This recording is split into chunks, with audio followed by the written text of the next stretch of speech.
আপনার কি মনে হয় 1 বিঘা জমি থেকে শুধু ধান বা গতানুগতিক সবজি চাষ করে লাখপতি হওয়া সম্ভব, নাকি গ্রামের ওই কোণের পরিত্যক্ত পুকুরটা শুধু মশা বানানোর কারখানা আর ব্যাঙের ডাক শোনার জায়গা? আচ্ছা, কেমন হতো যদি ওই একটা পুকুর আর মাত্র 1 বিঘা জমি আপনাকে একসঙ্গে 5 দিক থেকে টাকা এনে দিত? হ্যাঁ, ঠিকই শুনেছেন, 1-2 নয়, একদম 5 দিক থেকে ইনকাম। পকেট ভরবে, কিন্তু পরিশ্রম হবে অর্ধেক।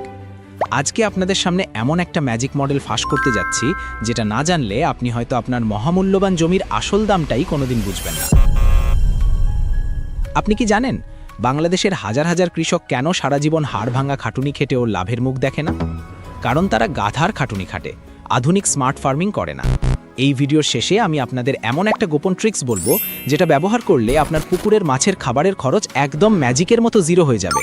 বিশ্বাস হচ্ছে না তো? মনে হচ্ছে গাঁজাখুরি গল্প? তাহলে ভিডিওটা শেষ পর্যন্ত দেখতে থাকুন, গ্যারেন্টি দিচ্ছি আপনার চোখ কপালে উঠবে। আমাদের গ্রামের কাশেম চাচার কথাই ধরুন। লোকটা ভীষণ সহজ সরল, কিন্তু মাথায় বুদ্ধিটা ওই আদিম আমলের। ওনার 1 বিঘা জমি আছে, যেখানে বাপদাদার আমল থেকে তিনি শুধু ধান আর আলু চাষ করেন। জ্যৈষ্ঠের খরতাপে ঘাম ঝরিয়ে আর বর্ষার হাঁটু সমান কাদা মেখে যখন ধান ঘরে তোলেন, তখন হিসেব করে দেখেন পকেটে যা আছে তা দিয়ে নুন আনতে পান্তা ফুরায়। কেন? কারণ সারের দোকানে দিচ্ছে আধা টাকা, কামলার বিলে বেচে বাকি আধা, আর কীটনাশকের বিষ কিনতে গিয়ে তো লুঙ্গি পড়ার অবস্থাও নাই।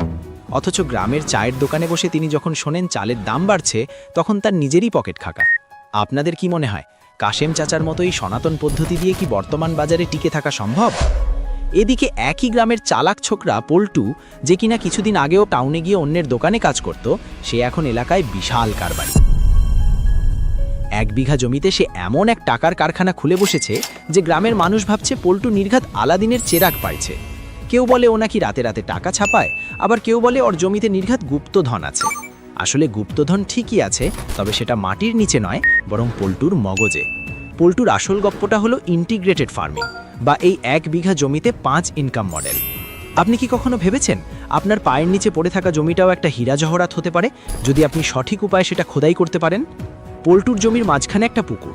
লোকে ভাবতো পুকুর মানেই তো খালি মাছ, কিন্তু পল্টুর কাছে ওই পুকুর হলো একটা মাল্টিপ্লেক্স সিনেমা হলের মতো, যেখানে পানির নিচে 100 চলে, পানির উপরে আরেকশো, আর পাড়ে চলে বাকি সব। চলুন দেখি পল্টুর সেই মাস্টার প্ল্যানটা আসলে কি। আচ্ছা, আপনারা কি কখনো ভেবেছেন একই খরচে একই জায়গায় অনেকগুলো বিজনেস কি সত্যিই সম্ভব? আপনার মনে কি সংশয় জাগছে? তবে স্ক্রিন থেকে একদম চোখ সরাবেন না। প্রথম ইনকাম, জলের রাজা মাছ। পল্টু তার 1 বিঘা জমির ঠিক মাঝখানে 20 শতক জায়গা নিয়ে কেটেছে একটা আদর্শ পুকুর। এই পুকুরে সে করে মিশ্র মাছ চাষ: রুই, কাতলা, মৃগেল, সিলভার কার্প আর তেলাপিয়া। পুকুরের 3 তলায় 3 ধরনের মাছ থাকে: 1 তলায় মৃগেল, 2 তলায় রুই, আর 3 তলায় সিলভার কার্প। মানে এক পুকুর, কিন্তু ভাড়াটিয়া অনেক। পানির কোনো স্তরই সে খালি রাখে না। সারা বছর এখান থেকে সে অনায়াসে কয়েক লাখ টাকার মাছ বিক্রি করে। কিন্তু খেয়াল তো কেবল শুরু। মাছ কি একলাই টাকা দেবে? একদম না। দ্বিতীয় ইনকাম, পুকুরের ওপরে ভাসমান টাকার খনি হাঁস পালন। পুকুরের এক কোণে সে বাঁশ, জাল আর ড্রাম দিয়ে চমৎকার একটা ভাসমান হাঁসের রাজপ্রাসাদ বানিয়েছে। সেখানে কয়েকশো খাকি ক্যাম্পবেল হাঁস দিন রাত প্যাক প্যাক করে মাতিয়ে রাখে।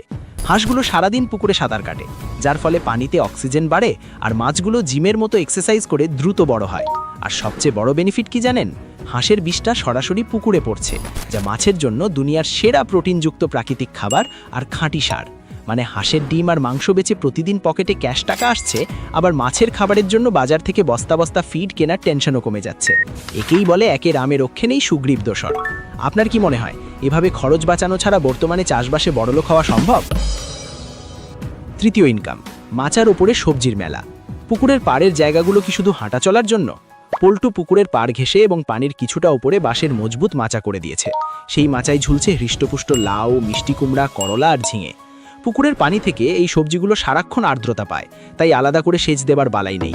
আর মাচার নিচে মাছগুলো কড়া রোদে একটু এসির মতো ছায়াও পায়। পল্টু হাসতে হাসতে বলে, ভাই, মাছের ওপরে ছাতা ধরছি, আর সেই ছাতা আমাকে সবজি দিচ্ছে। চিন্তা করে দেখুন, সপ্তাহে 2 বার টাটকা সবজি তুলে বাজারে পাঠালেই তো পকেটে করকরে নোটের বান্ডিল। যাই হোক, আমরা তো পল্টুর এই দুর্দান্ত মডেল নিয়ে কথা বলছি, কিন্তু আপনাদের মধ্যে অনেকেই হয়তো আছেন যারা ভাবছেন কৃষির পাশাপাশি অন্য কিছু করা যায় কিনা। তাদের জন্য একটা দারুণ খবর দিই। আমাদের চ্যানেলে ইতিপূর্বে একটি ভিডিও আপলোড করা হয়েছে যেখানে 10টি গ্রাম্য দুর্দান্ত বিজনেস আইডিয়া শেয়ার করা হয়েছে যা আপনি খুব অল্প পুঁজিতেই নিজের গ্রামে থেকে শুরু করতে পারেন। এই ভিডিওটি অনেক মানুষের জীবন বদলে দিয়েছে। বিশ্বাস না হয় আপনি শুধু ওই ভিডিওর কমেন্টগুলো চেক করলেই বুঝবেন কত মানুষ যে এখান থেকে আইডিয়া নিয়ে স্বাবলম্বী হয়েছে তার ইয়ত্তা নেই। ওই ভিডিওটির লিঙ্ক আমি আই বাটন আর ডেসক্রিপশন বক্সে দিয়ে রাখছি। এই ভিডিওটি শেষ করেই ওটা দেখে নিতে ভুলবেন না। কে জানে আপনার জীবনের মোড় ঘোরানোর চাবিকাঠি হয়তো ওখানেই লুকিয়ে আছে। এবার আসি পল্টুর চতুর্থ ইনকামে, সীমানা জুড়ে ফলের বাগান। জমির চারদিকের আইল বা সীমানা কি এমনি ঘাস গজানোর জন্য ফেলে রাখবেন? পল্টু সেখানে লাগিয়েছে 12 মাসি হাইব্রিড পেঁপে, থাই পেয়ারা আর বড় বড় কলার ছড়া। এই ফল গাছগুলো একদিকে জমির বেড়া বা ন্যাচারাল দেওয়ালের কাজ করে, বাইরের লোকের কুদৃষ্টি আর চোর ছেঁচড়ো আশা ঠেকায়, আর অন্যদিকে সারা বছর ডাল ভর্তি ফল দেয়। পেঁপে আর পেয়ারা তো জমিতে গেলেই যেন কারাকারি পড়ে যায়। গাছগুলো বড় হতে হতে আপনার জন্য নীরবে ব্যাংকের ডিপিএসের মতো টাকা জমিয়ে যাচ্ছে। চিন্তা করুন তো, একবার গাছ লাগালেন আর বছরের পর বছর ধরে ব্যাংক ব্যালেন্স বাড়ছে। এর চেয়ে আরামের আর কি হতে পারে? পঞ্চম ইনকাম, জমির এক কোণে ছাগল পালন এবং কেঁচো সার বা ভার্মি কম্পোস্ট। পল্টু জমির এক কোণা একটু উঁচু করে ছোট্ট একটা ছাগলের শেড করেছে। সেখানে আছে কয়েকটা খাসি আর ব্ল্যাক বেঙ্গল ছাগল। ছাগলের খাওয়া নিয়ে ওর কোনো টেনশন নেই। পুকুরের পাড়ের ঘাস, কলা গাছের পাতা আর সবজির মাচার ফেলে দেওয়া অবশিষ্টাংশ খেয়েই ছাগলগুলো গোল গোল হয়ে যাচ্ছে। আর ছাগলের বিষ্ঠা আর সবজির পচা পাতা দিয়ে সে তৈরি করছে উন্নত মানের কেঁচো সার। এই সার সে নিজের গাছেও দিচ্ছে, আবার পাশের বাড়ির কাশেম চাচার মতো কৃষকদের কাছে প্যাকেটে ভরে মোটা দামে বিক্রিও করছে। মানে আপনার বর্জ্যও এখন সম্পদে পরিণত হচ্ছে। একটু ঠান্ডা মাথায় চিন্তা করে দেখুন তো, জমি মাত্র 1 বিঘা, কিন্তু ইনকাম সোর্স কয়টা? মাছ, হাঁস, সবজি, ফল আর ছাগল। একটার বর্জ্য অন্যটার খাবার, একটার জায়গা অন্যটার ছায়া। একেই বলে স্মার্ট কৃষি বা রিসোর্স শেয়ারিং। পাশের বাড়ির ভাবিরা এখন হারালে বলে, পল্টুর কপাল তো দেখি খুলে গেছে। কিন্তু কপাল কি এমনি খোলে ভাই? মাথায় মগজ আর কাজের প্রতি সঠিক দিক নির্দেশনা থাকতে হয়। আপনিও কি চান আপনার 1 বিঘা জমি থেকে এমন একটা টাকার গাছ বানাতে, নাকি এখনও সেই সারের দোকানে বাকি লিখে ধান চাষের দুশ্চিন্তায় দিন কাটাবেন? এবার সেই কাঙ্ক্ষিত সিক্রেট ট্রিক্স, মাছের খাবারের খরচ জিরো করবেন কিভাবে? উত্তরটা হলো অ্যাজোলা বা খুদিপানা। পল্টু পুকুরের পাড়ে একটা ছোট্ট প্লাস্টিকের ড্রাম বা সিমেন্টের হাউসে আলাদাভাবেই অ্যাজোলা চাষ করে। এই পানা জাদুর মতো বাড়ে আর এতে প্রচুর পরিমাণে প্রোটিন থাকে। সকালে হাঁসকে 1 ঝুড়ি দেয়, দুপুরে মাছকে দেয়। বাজারের কেমিক্যালযুক্ত দামি ফিড ছাড়াই মাছ আর হাঁস যখন হপ হপ করে বেড়ে ওঠে, তখন পল্টুর ঠোঁটে যে হাসির ঝিলিক খেলে যায় তা কোনো কোটিপতির মুখেও দেখা যায় না। এই পদ্ধতি ব্যবহার করলে আপনার পকেটের টাকা আর পকেটে থাকবে, মাছের পেটে যাবে না। দেখুন, কৃষি মানে এখন আর শুধু রোদে পোড়া কাদামাখা নয়। কৃষি মানে এখন হলো প্রযুক্তি, কৌশল আর ধৈর্যের মিলন। আপনি যদি মনে করেন এই ভিডিওটি দেখে আপনি একটা নতুন পথের দিশা পেয়েছেন, তাহলে এই চ্যানেলের সাথে লেগে থাকাটা এখন আপনার জন্য সবচেয়ে বড় ইনভেস্টমেন্ট হবে। কারণ এই ধরনের রিয়েল লাইফ আইডিয়া আর সিক্রেট টিপস যদি একবার মিস করেন, তাহলে আপনি উন্নয়নের দৌড়ে অন্যদের চেয়ে অনেক পিছিয়ে পড়বেন। আমরা চাই না আমাদের কোনো দর্শক সুযোগ হারিয়ে আফসোস করুক। আমরা চাই আপনি হন আপনার এলাকার পরবর্তী সফল উদ্যোক্তা, যাকে দেখে মানুষ শিখবে। আজকের এই 1 বিঘা জমির 5 ইনকাম মডেল নিয়ে আপনাদের মনে কোনো প্রশ্ন আছে কি?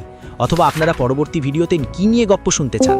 অল্প পুঁজিতে গাভী পালন নাকি ছাদের ওপর কমার্শিয়াল ফলের বাগান? কোন টপিকটা আপনার বর্তমান পরিস্থিতির জন্য সবচেয়ে বেশি দরকার? ঝটপট কমেন্ট বক্সে আপনার মতামত জানিয়ে দিন, কারণ আপনাদের মূল্যবান কমেন্টের ওপর ভিত্তি করেই আমরা পরবর্তী ধামাকা ভিডিও রিসার্চ শুরু করব। ততক্ষণ পর্যন্ত অলসতা ঝেড়ে ফেলুন, স্মার্টলি কাজ শুরু করুন আর নিজের ভাগ্য নিজেই লিখুন।